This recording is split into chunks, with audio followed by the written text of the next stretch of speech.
Alhamdulillah, salatu wassalamu ala rasulillah wa ala alihi wasallam. Baik, kita lanjut pembahasan Manhajus Salikin karya Syekh Abdul Rahman bin Nasir As-Sa'di. Menutup sholat dengan salam. Rangkaian dari tata cara sholat yang disampaikan oleh Syekh As-Sa'di berakhir pada kalimat beliau kali ini. Beliau rahimahullah mengatakan dalam kitab Manhajus Salikin, summa yusallimu an yaminihi wa an yasarihi, assalamualaikum warahmatullah, li hadisi Wa'il ibn Hujrin rawahu Abu Dawud. Kemudian mengucapkan salam ke kanan dan ke kiri dengan ucapan assalamualaikum warahmatullah. Dasar hal ini adalah hadis dari Wa'il bin Hujr, diriwayatkan oleh Abu Dawud. Nah, sekarang kita lihat beberapa poin tentang salam. Salam adalah penutup sholat. Dibaca.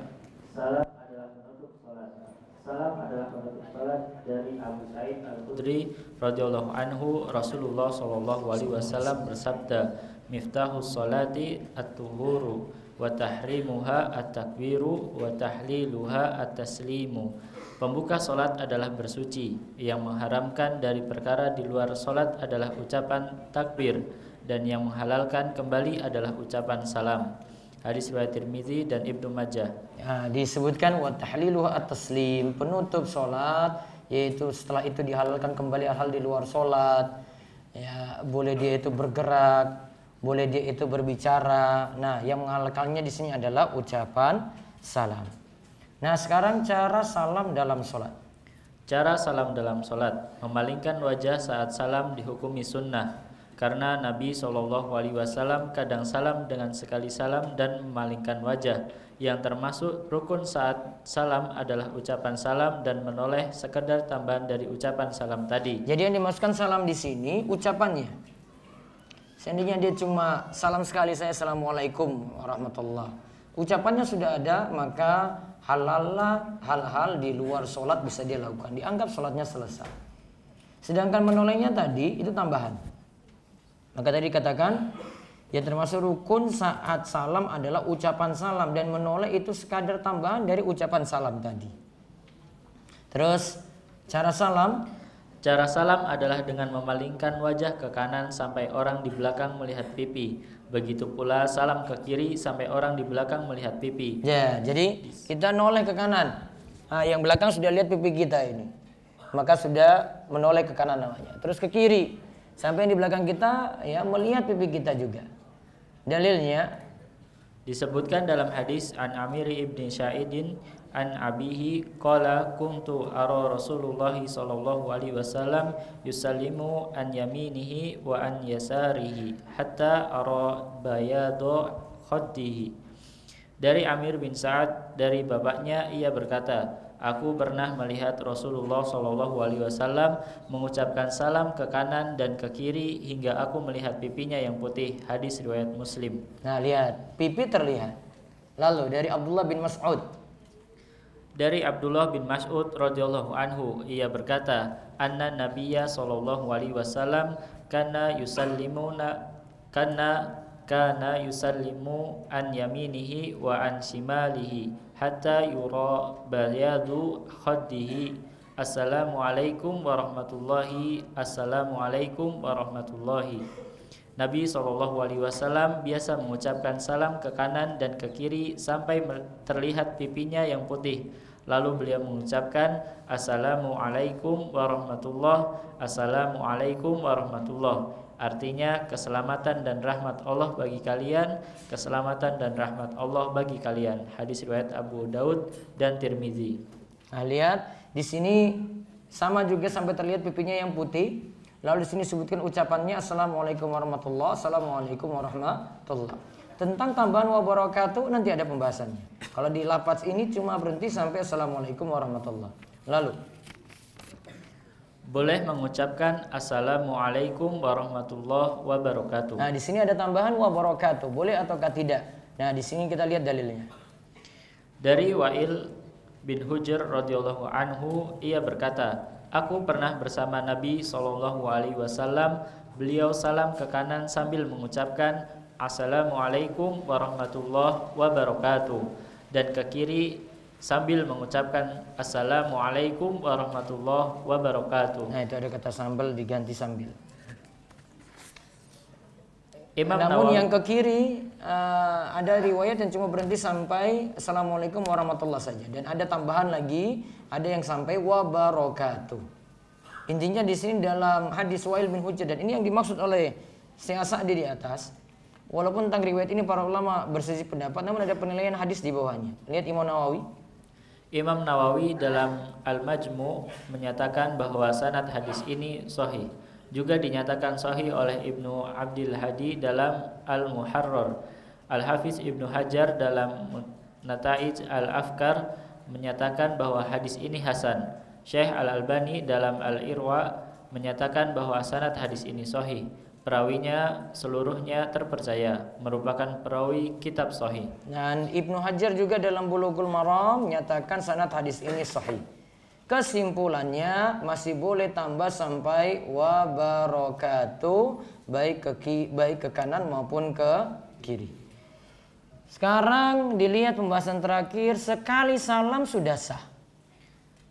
Ya, dan yang salam pertama ini yang masuk rukun. Ya. Dalam pembahasan rukun nanti kita akan lihat. Nah, sekarang kita lihat sekali salam sudah sah. Sekali salam sudah sah. Dalam Goyah Al-Muqtasidin Syarah Manhajus Shalikin disebutkan bahwa salam boleh dilakukan sekali saja karena Nabi SAW pernah melakukannya dalam sholat nafilah atau sholat sunnah dan sholat jenazah. Juga para sahabat radhiyallahu anhum pernah melakukan salam sekali saja. Nah, salam sekali tadi ada dalam sholat sunnah, ada riwayatnya, ada dalam sholat jenazah juga. Kalau dalam sholat jenazah ini sampai-sampai sebagian ulama seperti dalam mazhab Hambali, terutama kalau para jamaah itu melakukan sholat di Masjid Nabawi maupun di Masjidil Haram, itu ikut sholat jenazah yang ada setiap ba'da sholat itu ada sholat jenazah. Karena di sana itu jenazah dijadikan terpusat untuk diurus di satu tempat. Jadi sekitar Madinah nanti diurus di Masjid Nabawi. Sekitar Mekah semuanya diurus di Masjidil Haram.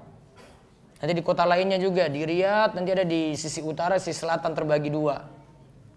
Jadi dipusatkan gitu. Mau memandikannya, terus mengafaninya, terus menyolatkannya di masjid tadi, lantas dikuburkan.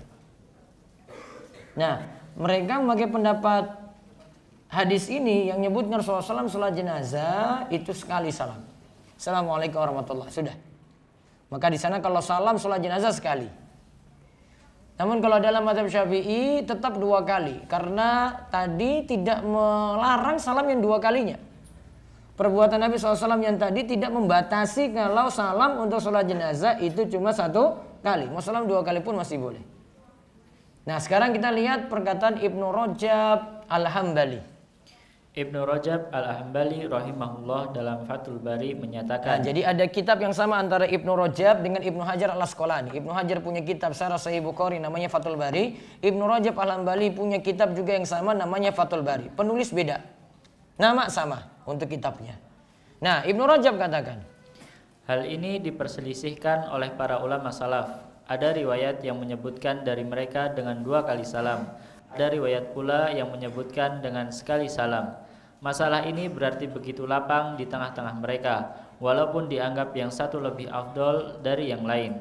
Namun umumnya yang dilakukan oleh penduduk Madinah adalah sekali salam, sedangkan Ahlul Iraq melakukan dua kali salam. Sedangkan para sahabat radhiyallahu anhum ada yang melakukan dua kali salam dan ada yang sekali salam. Satu sama lain tidaklah saling menyalahkan dalam masalah ini. Ada juga riwayat yang menyebutkan bahwa mereka ada yang melakukan dua kali salam dan ada yang sekali salam, yaitu dilakukan kadang dengan cara ini dan kadang dengan cara yang satu. Intinya sebenarnya mereka semua bersepakat atau berijma bahwa satu kali salam sudahlah sah. Nah, mereka semua sepakat satu kali salam sudahlah sah. Namun coba bersih pendapat tadi, ini satu atau tambah lagi kanan kiri dua kali salam. Ada yang milih satu saja, riwayat beberapa sahabat ada seperti itu, riwayat beberapa tabi'in ada seperti itu, lihat dari gurunya dari para sahabat mereka riwayatkan. Maka menunjukkan bahwasanya perbuatan dua kali salam ada, perbuatan satu kali salam juga ada. Intinya satu kali salam pun sudah sah. Misalnya ada yang mengucapkan Assalamualaikum warahmatullahi wabarakatuh, selesai sholatnya itu. Rukun sholat sudah dia penuhi. Nah setelah ini selesai, ini sudah dianggap selesai untuk tata caranya. Setelah itu nanti Syekh As-Sa'di akan terangkan rukun sholat, wajib sholat, dan sunnah sholat. Kalau dalam mazhab Hambali, ini karena backgroundnya mazhab Hambali 3. Rukun sholat, wajib sholat, sunnah sholat. Nah tadi gerakan-gerakan sholat yang kita sudah pelajari, dia bagi-bagi lagi. Oh ini masuk rukun, oh ini masuk wajib sholat, oh ini masuk sunnah sholat. Nanti tinjauan dalam mazhab Syafi'i lagi beda lagi. Nanti ada yang masuk rukun, nanti masuk ada sunnah abad, ada yang masuk sunnah hay'ah. Istilahnya beda. Nanti konsekuensinya lagi berbeda lagi untuk kalau tinggalkan wajib itu bagaimana, kalau tinggalkan rukun itu bagaimana. Nanti dalam pengertian mazhab Syafi'i lagi berbeda. Nah sekarang kita lagi konsen lagi bahas mazhab Hambali yang jadi background mazhab dari Syekh As-Sa'di. Wallahu alam. Nanti pertemuan berikutnya kita masuk dalam rukun sholat.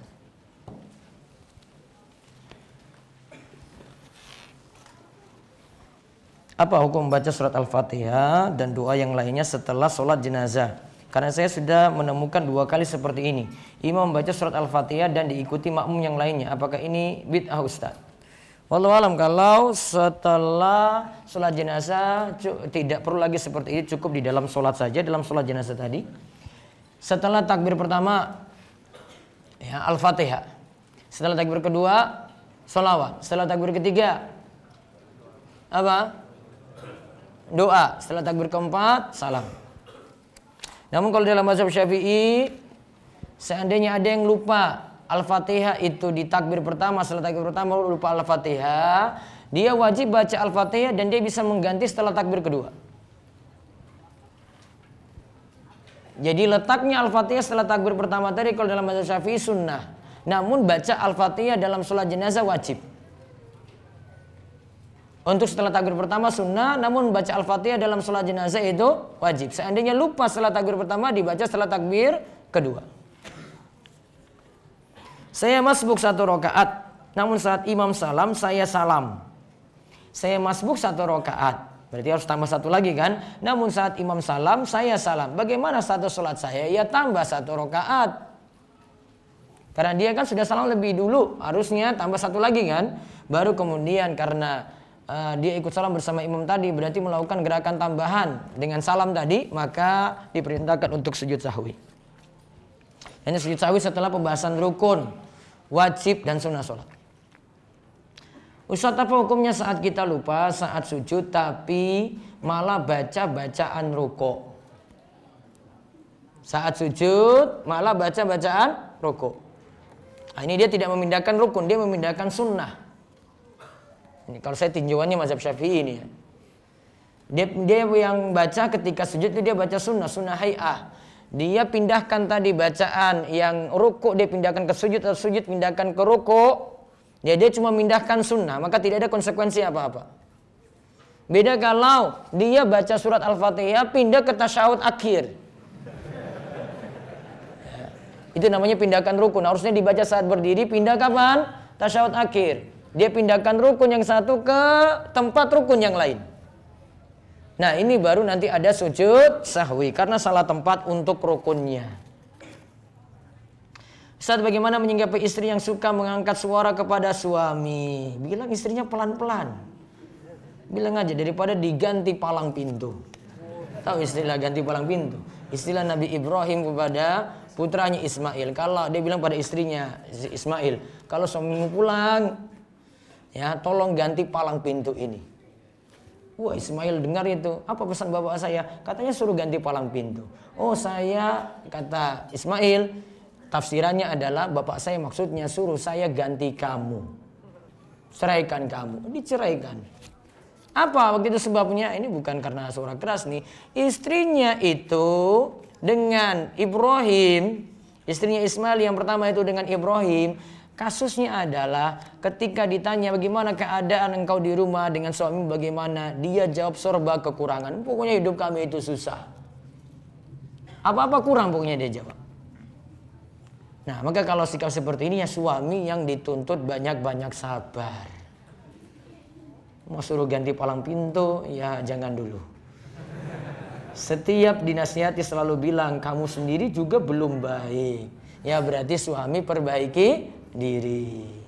Serta apa hukum saya tidak puasa tapi ikut buka puasa bersama? Tanya pada MPD, boleh nggak? Kalau MPD nggak izinin ya berarti nggak boleh. Kalau MPD bilang umum, silahkan semua peserta yang ada di masjid ini silahkan untuk makan. Oh kan berarti umum. Kalau dia MPD protes, kok kamu ikut makan? Nah, kan tadi kan kalimatnya umum. Semua jamaah, kan semua. Saya masuk jamaah. Kecuali kalau pengumumannya yang berpuasa silahkan berbuka puasa. Kok kamu nggak puasa? Nggak tahu malu memang. Kalau yang jadi penentu seseorang adalah amalan akhirnya, lantas bagaimana dengan surat Al-Zalzalah? Barang siapa yang melakukan kebaikan seberat zarrah akan mendapatkan balasannya. Ini masalah lain lagi, ini tentang masalah timbangan, itu dicatat detail, ditimbang secara detail. Ini bukan pembahasan tadi, innamal a'malu bil khawatim. Itu pembahasan lain. Bagaimana menyikapi kegiatan angkatan di kampus atau jurusan jika itu diwajibkan tetapi kegiatan itu lebih dekat kepada kegiatan yang tidak bermanfaat, bahkan bisa menimbulkan dosa. Kalau nggak ikut, masih bisa nggak ikut, itu bukan keharusan, ya sudah milih tidak ikut saja. Ustadz, anak hijrah 2018. Sebelumnya anak punya pacar dan berjanji menikah tahun 2024. 6 tahun. Jauh ya, 6 tahun itu.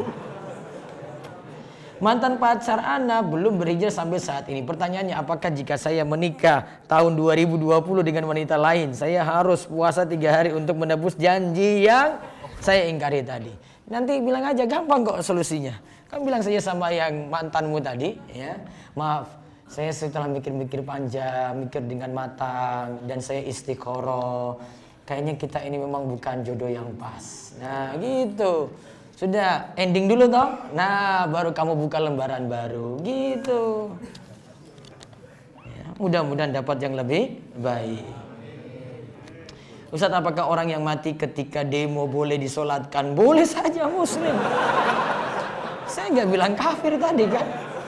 Kita kan balas masalah hukumnya saja kan. Dia mati ketika demo boleh disolatkan? Boleh, muslim dia. Dia melakukan salah saja gitu. Ya. Kafir enggak ada yang bilang kafir tadi kok. Waktu ini di kampus saya selepas zuhur ada ajakan untuk mensolati, namun saya tidak karena saya menganggap jika saya sholat berarti saya menyetujui aksi demo tadi. Oh enggak, kamu enggak ini menyetujui kok. Kamu malah nanti berdoa pada Allah supaya kesalahan-kesalahannya itu dimaafkan. Siapa tahu dia khilaf, enggak tahu, enggak punya ilmu gitu. Belum lama ini saya mencairkan uang BPJS Ketenagakerjaan dan uang yang saya terima lebih dari saldo. Apakah uang lebihan itu riba? Iya riba. Nanti sama dengan hukum asuransi, diterima lebih daripada premi yang disetor, klaimnya dapat lebih, maka statusnya itu riba. Bagaimana cara membersihkan uang tersebut? Kelebihannya berapa? Disalurkan untuk kepentingan umum, fasilitas sosial, atau serahkan pada fakir miskin. Bolehkah saya sedekahkan dengan cara memberikan kepada orang tua atau adik saya yang sedang kesulitan keuangan? Baiknya tidak pada kerabat dekat, apalagi ini tanggung nafkah. Berarti cari orang lain. Namun statusnya bukan sedekah. Statusnya adalah mencuci harta. Apakah saya harus keluarkan 25% lagi untuk sedekah? 25%, 2,5% mungkin. Iya kan, 5%. Kalau itu harta haram, ya. Saya pernah bahas kemarin di Masjid Suciati ketika bahas masalah harta haram. Ini ada di buku Ustadz Irwandi nanti bisa dilihat di buku Harta Haram Kontemporer. Situ disebutkan kalau itu harta haram maka tidak ada zakat sama sekali. Tidak ditarik zakat, ya berapa persen pun tidak. Ini seperti perkataan Imam Al-Ghazali. Ya. Tidak ditarik zakat sama sekali. Yang ada apa? Harta tersebut dicuci, bukan dizakati. Jadi dikeluarkan semuanya yang haram tadi. Apakah tanggung jawab seorang ayah terhadap anak laki-lakinya sampai si anak mendapatkan pekerjaan, atau ayah bertanggung jawab mencarikan pekerjaan? Tanggung jawab ayahnya. Kalau mau ininya ya sampai dia mandiri. Biasanya kalau dulu itu patokannya balik. Nah, kalau sekarang balik belum bisa di sini. Karena balik baru beberapa tahun, ya sekitar 12 tahun gitu. Masih belum. Maka sampai dia bisa mandiri, misalnya lulus SMA sudah bisa mandiri sendiri, nah baru ayah itu melepaskannya. Ustaz, bagaimana tanggapan tentang larangan nikob dan celana cingkrang? Tadi sudah saya singgung, kan belum terjadi keputusan, kan belum ada, nggak usah ditanggapi, ngapain? Ada hal-hal yang kita dengar berita nggak perlu nanggapi kayak begitu, nggak perlu sampai telusuri kayak gitu, belum pasti. Mungkin ada rakyat ini kasih masukan, akhirnya berubah lagi kan, akhirnya nggak jadi. Gitu. Terus nggak sampai serius, sampai jelek-jelekan menteri agamanya, ngapain? Ada cara sendiri gitu. Ana sudah cukup lama mengenal manhaj salaf dan ana pun sudah istiqomah bernikob. Namun ana bukan dari keluarga yang sunnah, meskipun nantinya ana menikah dengan yang semanhaj. Lalu bagaimana dengan keadaan keluarga ana Ustadz, seperti nazar nantinya, khitbah dan lainnya. Sedangkan dari keluarga ana sudah terbiasa dengan tradisi tunangan. Jarak waktu pernikahan yang lama dari waktu pertunangan dan lain-lain. Mohon pencerahannya. Sekarang dakwai orang tua baik-baik. Masih ada waktu sebelum nikah. Beritahu itu pemahaman kayak gini. Orang tua masih awam sekali nih. Harusnya punya semangat untuk mendakwahi orang tua juga. Ya, jangan harap orang lain. Anak lebih punya hak untuk dakwai orang tua daripada nunggu orang lain yang kasih penjelasan pada orang tua. Sampaikan baik-baik ya tentang maksud-maksudnya, atau tunjukkan saja lah. Mungkin orang tua senang baca buku lewat buku, senang lihat video agama lewat video-video gitu. Zaman ini sudah maju sekali, tergantung orang tua itu senangnya apa. Dekati seperti itu. Mudah-mudahan nanti pemahamannya jadi terbuka. Bagaimana agar ikhlas akan ujian Allah, menerima takdir? Pahami takdir baik-baik, sabar, itu butuh dilatih. Kadang dia ujian pertama ini belum bisa sabar, ujian kedua nanti dia bisa sabar. Ya, sabar itu butuh dilatih. Dan kuncinya itu pada beriman kepada takdir dengan baik. Maka belajar agama yang bagus, terutama mempelajari akidah yang benar, nanti dia akan tahu bagaimana mengimani takdir-takdir Allah Subhanahu wa taala. Apakah anjing laut juga dihukumi sebagai anjing? Apakah najis air liurnya? Semua hewan air, ya, semua hewan air itu dihukumi halal. Walaupun punya nama yang sama dengan hewan darat. Ada tadi apa? Anjing laut. Sama nama saja. Babi laut ada nggak? Nggak ada. Kuda laut. Bulu babi ada. Nah. Bulu babi ada kan? Nah, itu bukan bulunya babi masukin situ nyemplung itu bukan. Ya, sudah dari sononya kayak gitu, bulu babi tajam-tajam gitu. Kalau bulu babi enggak masuk haram enggak. Ya. Buaya khilaf, kalau buaya di antara para ulama khilaf. Kalau jumhur, apalagi ulama Syafi'i katakan masuk hewan buas haram. Ya, masuk hewan buas haram. Karena dia punya taring dan bisa makan manusia. Namun ada sebagian fatwa dari ulama Saudi, diantaranya Syekh Muhammad bin Shalih Al-Utsaimin, masih bolehkan karena dianggap buaya itu hewan air. Jadi cuma masalah mengkategorikannya ini masuk hewan mana ini. Ya. Namun kalau dia itu pun hewan air, namun karena alasan tadi jadi binatang buas, maka jadi haram. Wallahu a'lam. Bagaimana hukum memakai calo STNK? Karena saya mau perpanjang STNK, tidak ada pemilik lama. Mau nyari KTP pemilik lama KTP susah. Mau mutasi dan balik nama juga susah. Karena nomor apa ini sudah tidak terlihat lagi. Dan tanya sama Pak Polisi lah, gimana ini dengan motor saya? Saya nggak tahu cara yang benar bagaimana. Kalau lewat calo sudah bermasalah. Paling motormu ditahan. Wallahu a'lam. Saya mengagumi teman saya yang bercadar Ustadz. Sedangkan saya masih awam ilmu agama. Apakah saya bisa mendapatkannya Ustadz? Saya nggak tahu. Nggak tahu takdirmu bagaimana. Siapa tahu bisa. Ya, sekarang perbaiki diri. Laki-laki yang baik nanti dapat perempuan yang baik, insya Allah. Harus saya semangati dulu ya. Saya seorang karyawan swasta. Bagaimana hukumnya saya nyambi untuk mendapat tambahan? Kalau tidak dilarang dari pihak kantor di luar jam kerja, boleh-boleh saja. Tidak ganggu pekerjaan pokoknya, tidak dilakukan di kantor saat kerja, maka tidak masalah. Adakah hadis yang menerangkan bila menjadi makmum lalu imam salam, maka makmum harus menunggu dulu imam menolehkan wajah ke kiri, baru makmum boleh salam menoleh ke kanan? Ataukah setelah imam salam menoleh ke kanan, maka makmum langsung menoleh ke kanan? Tunggu, hadis persisnya ini saya lupa untuk penjelasan rincinya.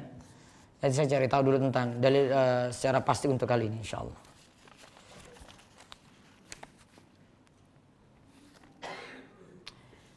Apakah ikhwan yang ingin berpoligami harus izin istri terlebih dahulu? Karena selama ini banyak ikhwan yang diam-diam menikah lagi tanpa izin istri. Seperti yang sedang viral layang-layang putus. Nah, bagaimana pendapat Ustadz yang tentang kisah layang-layang putus?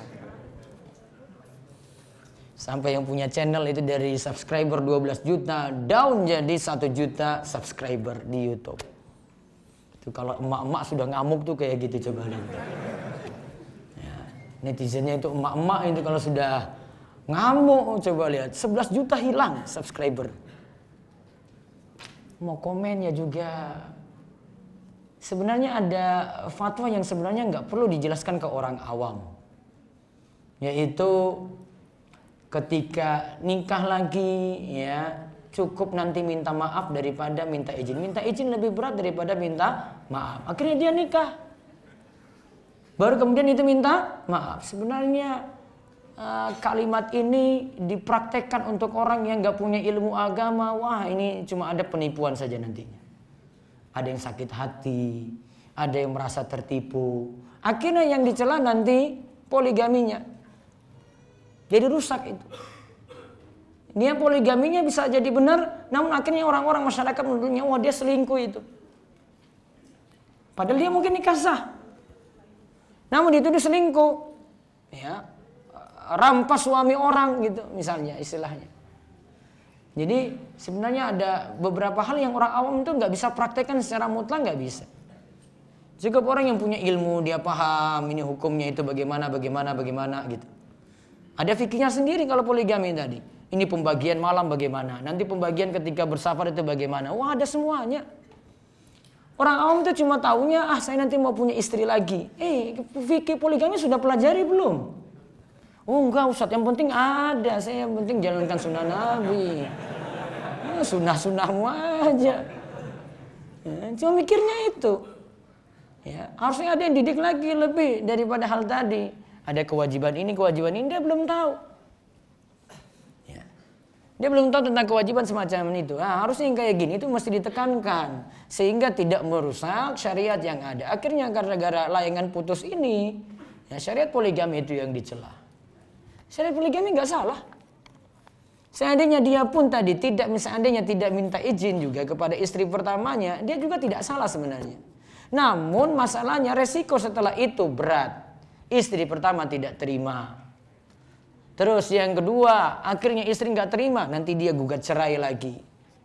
Efeknya pada siapa? Anak-anak rugi.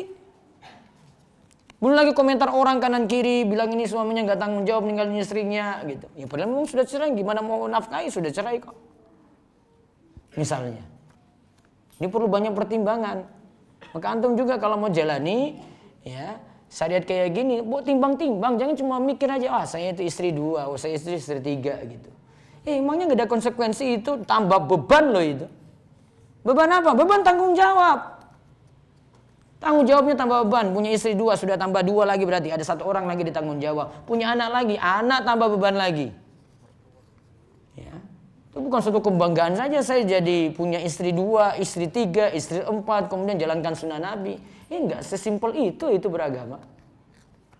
Masih ada lagi yang lainnya yang perlu dipikirkan. Jadi pelajaran pentingnya dari yang viral kayak gini, syariat jalani, namun ingat ada aturan-aturan yang ada.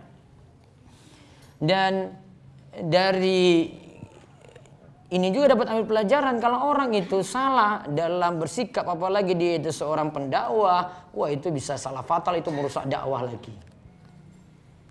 Maka jangan gara-gara kelakuan kita dakwah itu jadi rusak, apalagi jadi contoh, jadi pendakwah, jadi dai. Bolehkah kita beribadah mengharapkan fadilah yang berkaitan dengan dunia karena Allah menjanjikannya di dalam Al-Quran? Kalau dijanjikan dalam Al-Quran boleh, janjikan dalam hadis itu boleh. Contoh misalnya kita silaturahim untuk memperpanjang umur supaya Allah panjangkan umur kita, tambah rizki, boleh. Karena dalilnya ada. Namun kalau dalilnya tidak ada, nggak boleh. Itu nanti masuk dalam pembahasan beramal akhirat untuk tujuan dunia. Ya, beramal akhirat untuk tujuan dunia. Nanti bisa lihat di kitab Tauhid karya Syekh Muhammad bin Abdul Wahab. Setelah pembahasan riya, dia bahas setelah itu ini. Pembahasan beramal akhirat untuk tujuan dunia, untuk cari dunia saja. Nah, dibahas oleh Syekh Muhammad bin Abdul Wahab dengan sebutkan dalil-dalilnya di situ. Saat menjadi makmum masbuk dan posisi imam sedang sujud, apakah setelah takbiratul ihram kita bersedekap sejenak lalu sujud, atau kita setelah takbiratul ihram langsung sujud? Kita tidak perlu bersedekap karena bukan posisi untuk berdiri baca surat. Maka setelah takbiratul ihram Allahu Akbar pertama, lalu Allahu Akbar lagi untuk turun sujud. Saat jeda antara dua khutbah Jumat, apakah makmum disunahkan membaca doa? Jika iya, doa apa yang disunahkan untuk dibaca di waktu tersebut? Sebagian ulama seperti Imam Nawawi dan yang lainnya dikatakan di antara waktu terkabulnya doa pada hari Jumat, doa di antara dua khutbah. Doa di antara dua khutbah tadi. Doa apa yang disunahkan? Bebas. Kalau meyakini seperti ini berarti bebas dia baca doa apapun.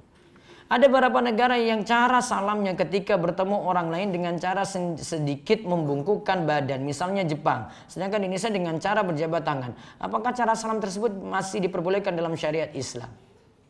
Kita enggak. Kita enggak boleh membungkukkan badan seperti itu, enggak boleh. Yang ada dalam Islam ya jabat tangan kemudian sambil ucapkan salam. Bagaimana menyikapi seorang ayah yang chatting mesra dengan wanita ajnabiyah mantannya? Ibu saya tidak saya beritahu. Saya sakit hati dengan sikap itu. Bolehkah saya membenci ayah saya? Boleh membencinya untuk maksiatnya tadi. Namun tidak boleh membencinya secara mutlak karena itu masih ayah. Maka tugasnya dakwahi, beritahu pelan-pelan. Bagaimana menyikapi seorang ikhwan yang ia mengaji dan paham sunnah tapi suka bercanda tentang nikah? Kayaknya dia mau nikah-nikah nggak jadi-jadi nih kayaknya. Ya, waktu sia-sia kalau kayak begini. Ya, kalau mau serius berbicarakan kayak gitu. Kalau enggak ya sudah diam-diam aja gitu. Tiba-tiba kamu nikah kan lebih luar biasa daripada banyak ngomong nggak nikah-nikah. Saya ingin menikah tapi saya merasa ibu saya masih butuh saya, terutama membersamai menguatkannya dalam menghadapi masalah dengan ayah. Bagaimana? Punya pasangan, mudah-mudahan dengan adanya pasangan tadi bisa kuatkan juga untuk keluarga. Jadi tidak ada masalah, tidak ada penghalang di situ. Bagaimana hukumnya wanita yang memilih berkarir atau bekerja dengan niat menyejahterakan umat, seperti menjadi dokter kandungan atau perawat khusus perempuan? Kalau tidak mengganggu pekerjaan rumah silahkan. Kalau banyak mengganggu pekerjaan rumah apalagi kalau sudah punya anak, lebih baik dipertimbangkan. Saya bekerja di agensi penerjemahan. Sejauh ini yang saya terjemahkan adalah buku panduan yang menggunakan alat medis, buku panduan anak sekolah, skrip pidato dan sejenisnya. Namun saya pernah menerjemahkan sebuah video kuliner Korea. Semua tokohnya laki-laki, tapi ada adegan yang mengacu pada LGBT. Meskipun hanya bercanda. Bagaimana hukumnya Ustadz? Apakah halal menggunakan gaji saya dalam menerjemahkan video tersebut? Kalau yang dia terjemahkan sini kaitannya dengan dukung LGBT-nya nggak boleh. Namun kalau tidak ada, ya wallahu alam, itu di luar dari wewenangnya berarti.